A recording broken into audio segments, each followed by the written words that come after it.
हा कामगारांच्या दृष्टीनं सुद्धा फायदा होताच. तिसरा महत्त्वाचा भाग म्हणजे कामगारांना कार्यपूर्तीचा आनंद मिळू लागला.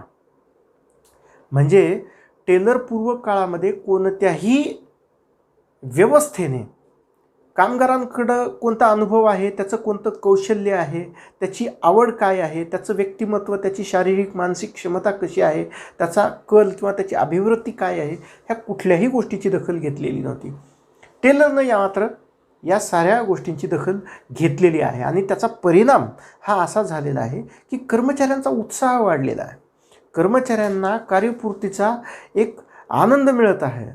व्यवस्थापनाला माझी गरज आहे किंवा व्यवस्थापन मला कन्सिडर करतं, ही भावनासुद्धा कामगारांसाठी फार मोठी प्रेरणा होती. त्यात कामगारांना व्यक्तिगत विकासाची संधी होती, मानक साधनं मिळत होती. ह्या साऱ्यांमुळं कामगारांना उत्साह वाटत होता, कार्यपूर्तीचा एक प्रकारे आनंद मिळत होता. त्यानंतर आपण पाहू शकतो की कामगारांच्या जीवनस्तरामध्ये सुद्धा प्रचंड वृद्धी ही या टेलरवादामुळं झालेली आहे. म्हणजे कसं की व्यवस्थापनानं वेळ अध्ययन, गती अध्ययन, थकवा अध्ययन यासारख्या प्रयोगांमधून कामगारांच्या कार्यपरिस्थितीमध्ये मोठा बदल घडवला होता. साहजिकच त्याचं कार्यक्षमता वाढली होती. कार्यक्षमता वाढल्यामुळं त्याचं उत्पादन क्षमता वाढली होती. त्याच्या उत्पादन क्षमता वाढल्यामुळं साहजिकच त्याचं वेतनही वाढलं होतं. अधिक वेतनामुळं कामगारांची जी पिचलेली अवस्था होती त्याच्यामध्ये फार मोठ्या प्रमाणावर बदल घडून आला. त्याचं राहणीमान आणि जीवनमान यामध्ये सकारात्मक असे बदल झाले अधिक वेतन मिळत असल्यामुळं. आणखीन एक कामगारांच्या दृष्टीनं अतिशय महत्त्वाची गोष्ट झाली ती म्हणजे या कामगारांना रोजगाराची शाश्वती मिळाली. आजपर्यंत काय होतं की कारखाने आजारी असत किंवा कारखाना संप होत असे, बंद पडत असे, औद्योगिक अशांतता मोठ्या प्रमाणावर होती आणि त्यामुळं रोजगाराची शाश्वती ही कामगारांना नव्हती. परंतु टेलरवादामुळं ही शाश्वती मिळाली, कारण त्या कामगारावर फार मोठ्या प्रमाणावर गुंतवणूक झालेली आहे. तो कामगार राईट कामासाठी राईट कामगार ओळखणं, right man to right job ओळखणं, त्याला त्या दृष्टिकोनातून प्रशिक्षित करणं, त्याला विशेषीकृत करणं, त्याला स्किल्ड लेबर बनवणं, हे त्या कामगाराचं त्याच्यामुळं व्हॅल्यू वाढत होतं, त्याचं मूल्य वाढत होतं. आणि असा कामगार की ज्याच्यावर एवढ्या मोठ्या प्रमाणावर गुंतवणूक झालेली आहे किंवा जो एवढा स्किल्ड झालेला आहे आणि ज्याचा फायदा हा संघटनेला, कारखान्याला, उत्पादकाला इतक्या मोठ्या प्रमाणावर होत आहे, त्यांचा रोजगार जाणं शक्य नव्हतं. आज या लॉकडाऊनच्या पिरियडमध्ये आपण पाहतोय की स्किल्ड लेबर किंवा कामाचे जे मजूर आहेत त्यांना मालकवर्ग विमानानं आपल्या शहरामध्ये घेऊन येतोय. तर त्या काळामध्ये कामगार कपात हा जो प्रकार होता तो या टेलरवादामुळं फार मोठ्या प्रमाणावर कमी झालेला आहे. ज्या कामगाराची कार्यक्षमता वाढलेली आहे अर्थातच त्याला रोजगाराची सुद्धा हमी ही तितक्याच ठामपणे मिळत होती. याशिवाय समाज आणि राष्ट्राचेही काही फायदे झाले की जे याच्यामधूनच आपल्याला पाहता येऊ शकतील. म्हणजे काय की औद्योगिक शांतता फार मोठ्या प्रमाणावर निर्माण झाली. जे श्रमिक आणि मालकवर्गाचे संघर्ष होते ते संपुष्टात आले. फार मोठ्या प्रमाणावर आर्थिक विकास हा, खास करून औद्योगिक विकास फार मोठ्या प्रमाणावर वेग घेऊ लागला होता. राष्ट्रीय उत्पन्नामध्ये वृद्धी झाली होती. पर कॅपिटा इन्कम किंवा ज्याला आपण दरडोई उत्पन्न म्हणतो ते वाढलेलं होतं. नागरिकांच्या एकंदरीत जीवनमानामध्ये या टेलरवादामुळं फार मोठ्या प्रमाणावर बदल झाले होते. रोजगाराच्या संधी वाढल्यामुळं तेथे उत्पादनही फार मोठ्या प्रमाणावर निर्माण झालं. हे सगळे फक्त मालक किंवा श्रमिक वर्गापुरते फायदे हे मर्यादित राहिले नाहीत, तर याच्यामुळं देशाला, समाजाला सुद्धा तितक्याच मोठ्या प्रमाणावर फायदा हा मिळालेला आहे. परंतु टेलर हा तितका नशीबवान ठरला नाही. त्याच्यावर फार मोठ्या प्रमाणावर विखारी स्वरूपाची टीका ही मालक, श्रमिक आणि सैद्धांतिक पातळीवर विचारवंतांकडून देखील आपल्याला पाहायला मिळते. सर्वात महत्त्वाचं म्हणजे कामगारांनी फार मोठ्या प्रमाणावर टेलरवर टीका केली. काय म्हणतायत कामगार? कामगार पहिल्यांदा म्हणतात की आमच्यावर बेरोजगारीची कुऱ्हाड कोसळेल. जर का टेलरवादाचं ॲप्लिकेशन उपयोजन कारखान्यांमध्ये किंवा उद्योगांमध्ये सुरू केलं तर फार मोठ्या प्रमाणावर बेरोजगारी वाढेल. म्हणजे कार्यविभाजन झाल्यानंतर, त्याचं यांत्रिकीकरण झाल्यानंतर किंवा टेलरनं जसं सांगितलं होतं अपयशासाठी शिक्षा, की त्या कामगाराला कमी करा, अकार्यक्षम कामगार काढून टाका, याच्यामुळं बेरोजगारी वाढण्याची शक्यता ही कामगारांकडून व्यक्त होत होती. आणि टेलरनं जे सांगितले, आणि कामगारांना असं देखील वाटत होतं की खूप जास्त उत्पादन झाल्यानंतर मालकवर्गाला आमची गरजच राहणार नाही. परंतु टेलरनं जे सूत्र सांगितलं होतं म्हणजे काय, की कार्यक्षमता वाढेल, उत्पादन वाढेल, त्यानंतर उत्पादित वस्तू स्वस्त होतील, स्वस्त झाल्यानंतर त्यांची मागणी वाढेल, मागणी वाढल्यानंतर अधिक उत्पादनाची आवश्यकता भासेल, अधिक उत्पादनासाठी पुन्हा अधिक श्रमिक लागतील, काल रोजगार पुन्हा निर्माण होतील. ही जी लंबी अर्थशास्त्रीय चैन टेलरनं स्पष्ट केली होती.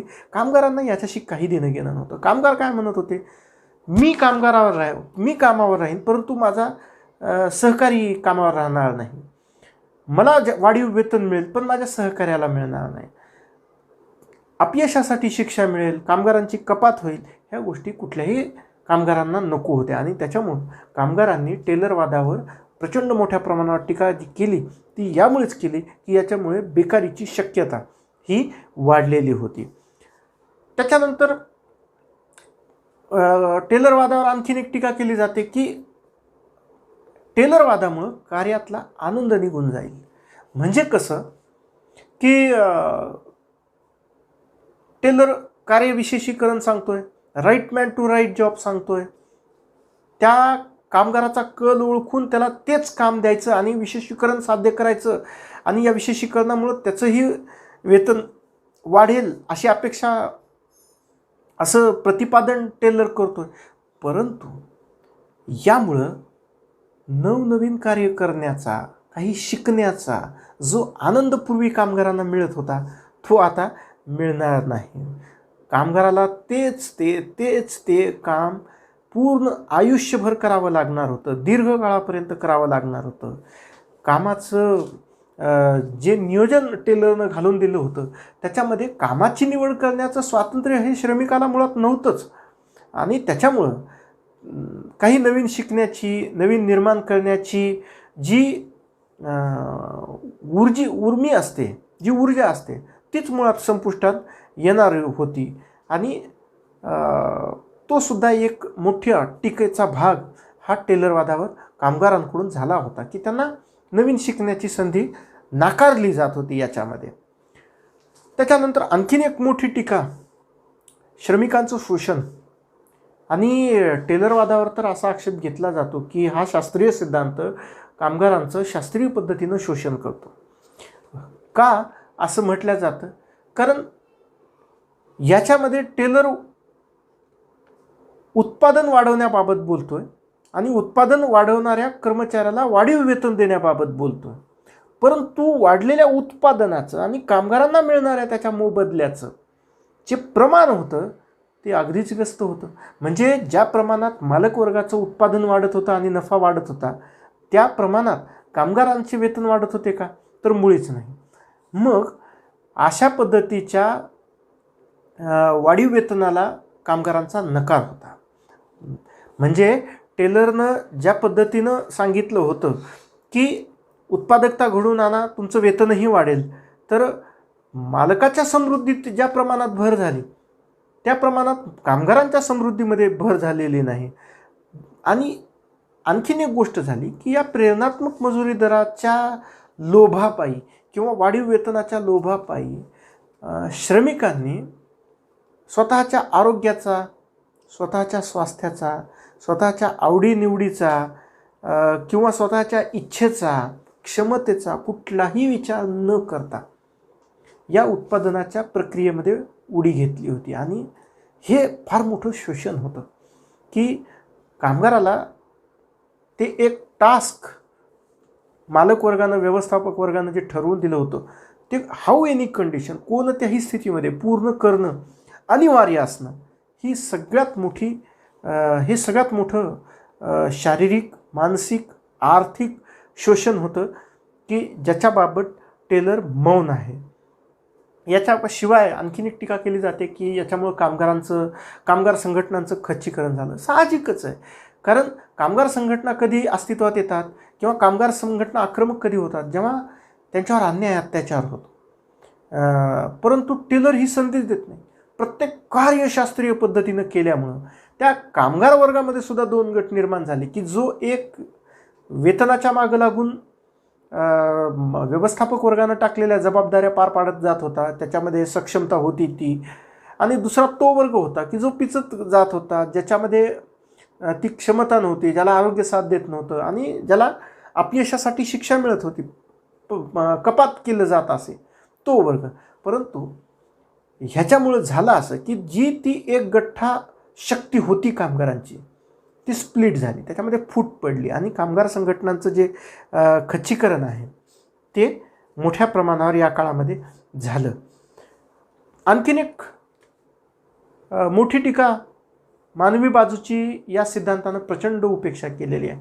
फक्त आणि फक्त यंत्र, तंत्र, उत्पादन, गुंतवणूक, पैसा, प्रमाणिकीकरण ह्या अशाच गोष्टींची या सिद्धांतामध्ये चर्चा मोठ्या प्रमाणावर झालेली आहे. म्हणजे प्रत्येक तत्व, प्रत्येक तंत्र त्याचा एकच उद्देश, उत्पादन वाढलं पाहिजे. परंतु हे उत्पादन घडवून आणणारा मानव हा या सिद्धांतामध्ये फार मोठ्या प्रमाणावर उपेक्षित राहिला, त्याच्या फायद्यापासून वंचित राहिला. ही सुद्धा एक फार मोठी टीका ही केली जाते. याशिवाय आणखीन एक मोठी टीका केली जाते की टेलरनं जे अपवादात्मक व्यवस्थापन सांगितलेलं आहे त्याच्यामुळं व्यवस्थापक वर्गाची अक्षरशः हुकुमशाही निर्माण होईल. म्हणजे टेलर जरी दावा करत असला की व्यवस्थापक आणि कामगार यांच्यामध्ये अधिकार कामगारामध्ये जबाबदारी आणि कार्याचं विभाजन आहे, तरी प्रत्यक्षात ते तसं नव्हतं. टेलरवाद हा पूर्णतः व्यवस्थापकाच्या बाजूने झुकलेला होता आणि अनेकांनी जी टीका केली होती ती हीच केली होती की याच्यामुळे व्यवस्थापनाची हुकुमशाही ही निर्माण होणार आहे, आणि तसं त्या काळामध्ये झालं देखील. तर ही सुद्धा एक मोठ्या प्रमाणावर टीका ही केली जाते. बरं, कारखानदारांनीही तितकीच टीका ही टेलरवादावर केलेली आहे. काय म्हणतायत कारखानदार? तर कारखानदारांनी सर्वप्रथम विरोध केला तो अवाजवी आणि अत्याधिक गुंतवणुकीला. टेलर प्रत्येक गोष्टीसाठी प्रमाणिकीकरण सुचवतोय.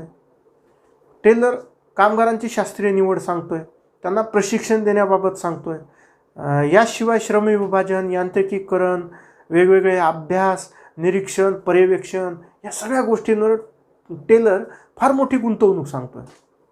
ही गुंतवणूक करण्याची मानसिकता ही त्या काळातल्या उत्पादक वर्गाकडं किंवा मालक वर्गाकडं नव्हती, आणि जो लाभ टेलर बोलत होता की तुम्हाला मिळेल, त्याला गुंतवणूक समजा, तो लाभ फार दीर्घ काळानंतर मिळणार होता. तितके पेशन्स, तितकी बिझनेसची आर्थिक कंडिशन ही त्या काळात मालक वर्गाला वाटत नव्हती, आणि त्यामुळं सुद्धा मालक वर्गानं या अवाजवी आणि अत्याधिक गुंतवणुकीला फार मोठ्या प्रमाणावर विरोध केला होता. त्यानंतर आणखीन एक टीका मालक वर्गानं केली की संघटनेचं फार मोठ्या प्रमाणावर पुनर्गठन टेलरवादामुळे होत होतं. म्हणजे फार मोठ्या प्रमाणावर त्या संघटनेमध्ये परिवर्तन किंवा बदल हे घडून येत होते. म्हणजे एकाच्या जागी 8 फोरमन कामाला लागणार, यंत्र बदलली जाणार, प्रशिक्षण सुरू होणार, निवडीची एक प्रक्रिया होणार, कामगारांच्या निवडीची एक प्रक्रिया होणार, उत्पादित मालाचा किंवा त्या कच्च्या मालाचा किंवा प्रत्येक गोष्टीचं नोंदी ठेवल्या जाणार. तर हे परिवर्तन किंवा ही पुनर्रचना जी आहे ह्याला फक्त कामगारांनीच विरोध केला असं नाही, तर ह्या परिवर्तनाला, अशा पद्धतीच्या बदलांना मालक वर्गानंही तितकाच विरोध केला.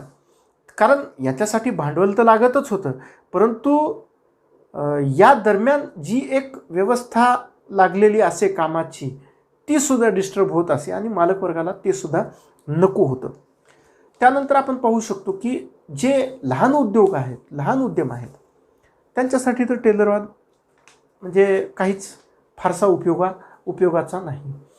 कारण टेलरनं ज्या पद्धतीच्या अपेक्षा उद्योगांकडून केलेल्या आहेत किंवा मालक वर्गाकडून केलेल्या आहेत, मग त्या निवडीपासून ते उत्पादित झालेल्या मालापर्यंत, तर इतक्या अपेक्षा ह्या कुठल्याही लहान उद्योगाकडून फुलफिल होऊ शकत नाहीत.